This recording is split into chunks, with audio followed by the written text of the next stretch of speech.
تو وہ اسی کی یاد میں بنیادی طور پہ وہ گھروں کی چابیاں لے کے اس تصور اور امید کے ساتھ کہ ہم انشاءاللہ لوٹیں گے تو وہ اس دن کو مناتے ہیں اور اس نکبہ کو یاد کرتے ہیں کہ جس میں یعنی اسرائیل نے اپنے ظلم کی، اپنی بربریت کی، اپنی درندگی کی، اپنی صفاقی کی انتہا کر دی تھی۔ اور ابھی آپ کو پتا ہے جس وقت جنگ کا آغاز ہوا ہے 7 اکتوبر کو، اس کے فوری بعد اسرائیلی پارلیمنٹ کے ایک رکن ایریل نے بڑا کھل کے یہ اسٹیٹمنٹ دیا تھا، اور بیسیکلی وہ زائنسٹ ہے آپ کو پتا ہے، تو اس نے بڑا کھل کے اسٹیٹمنٹ دیا تھا کہ جنگ کی ابتدا ہو گئی ہے اور وقت آ گیا ہے کہ ایک بار پھر ہم فلسطینیوں کے اوپر نکبہ مسلط کریں، لیکن اس مرتبہ یہ نکبہ 15 مئی 1948 سے زیادہ شدید اور زیادہ خطرناک ہونا چاہیے۔ اور آپ دیکھ لیجئے صاحب کہ یہ نکبہ ایسا مسلط ہوا ہے کہ آج تمام جتنے بھی صہیونی ہیں وہ باقاعدہ جو بینرز لے کے کھڑے ہیں، جو پوسٹرز لے کے کھڑے ہیں، جو فلائرز لے کے کھڑے ہیں، اس میں نکبہ 2 لکھا ہوا ہے۔ اس نکبہ 2 سے مراد یہ ہے کہ یہ اسی نکبہ کو اگین جو ہے مطلب یوں کہہ لیجئے کہ اس کا ریپلیکا جو ہے وہ 2023 کے اندر ہمارے سامنے رکھنا چاہتے ہیں،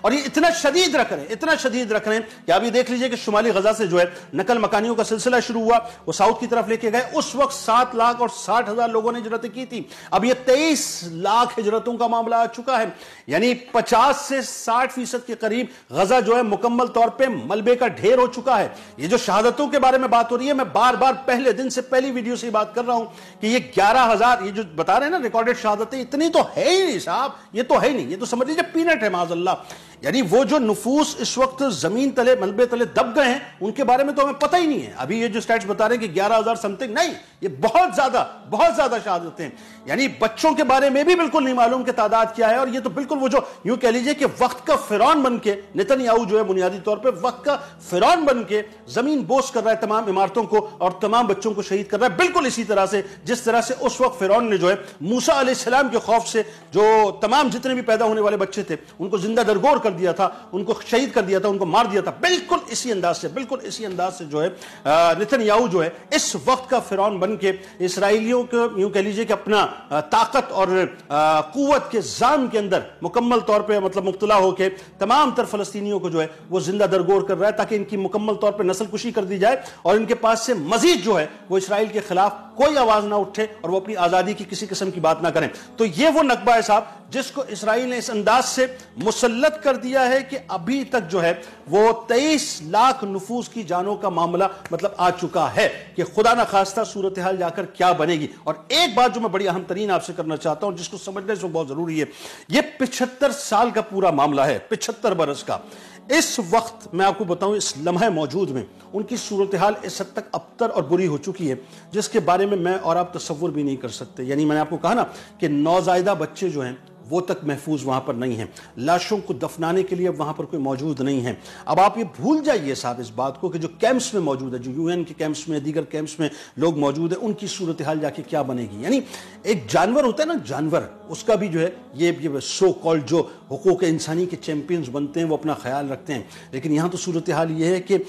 2 بائی 2 مربع میٹر کی جو جگہ ایک فلسطینی کو، ایک غزہ کے پٹے پہ رہنے والے کو ملی ہوئی ہے، اور صورتحال اس میں بھی یہ ہے کہ 600 لوگ جو ہیں وہ ایک کیمپ کے اندر ہے تو ایک واش روم وہ شیئر کرتے ہیں، یعنی جانوروں سے بدتر معاذ اللہ ان کی صورتحال ہے۔ امت مسلمہ مکمل طور پہ سو چکی ہے صاحب، اب آپ صرف اس کا یوں کہہ لیجئے کہ اپنا تعزیتی اجلاس کیجئے اور امت مسلمہ پر تاسف کیجئے، امت مسلمہ پر تعزیت کیجئے۔ یہ وہ ڈیسائیسو مومنٹ تھا۔ دیکھیں اللہ تبارک و تعالیٰ جو ہے نا وہ اس کا نظام بڑا مختلف ہے، وہ کسی بھی وقت کسی کو کسی بھی وجہ سے عزت دے دیا کرتا ہے، یہ اللہ کا نظام ہے۔ آج اگر امت مسلمہ کے لیڈرز کھڑے ہو جاتے، آج اگر امت مسلمہ کے لیڈرز اللہ اور اس کے رسول صلی اللہ علیہ وآلہ وسلم کی نصرت کا تصور ذہن میں رکھتے ہوئے، اس کی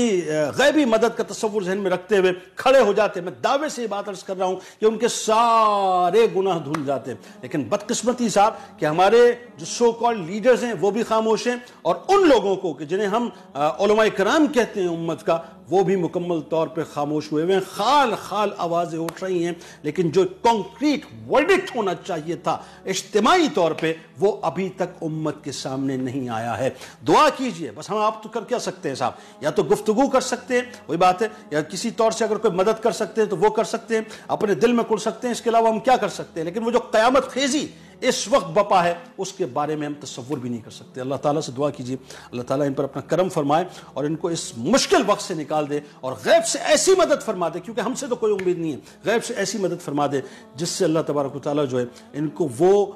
مسجد اقصی جس کے لیے قربانیاں دے رہے ہیں ایک بار پھر ان کو عطا ہو جائے اور ان کو ان کی آزادی اور ان کے گھر نصیب ہو جائیں۔ اللہ تبارک و تعالیٰ فلسطینیوں کا اور امت مسلمہ کا حامی و ناصر ہو،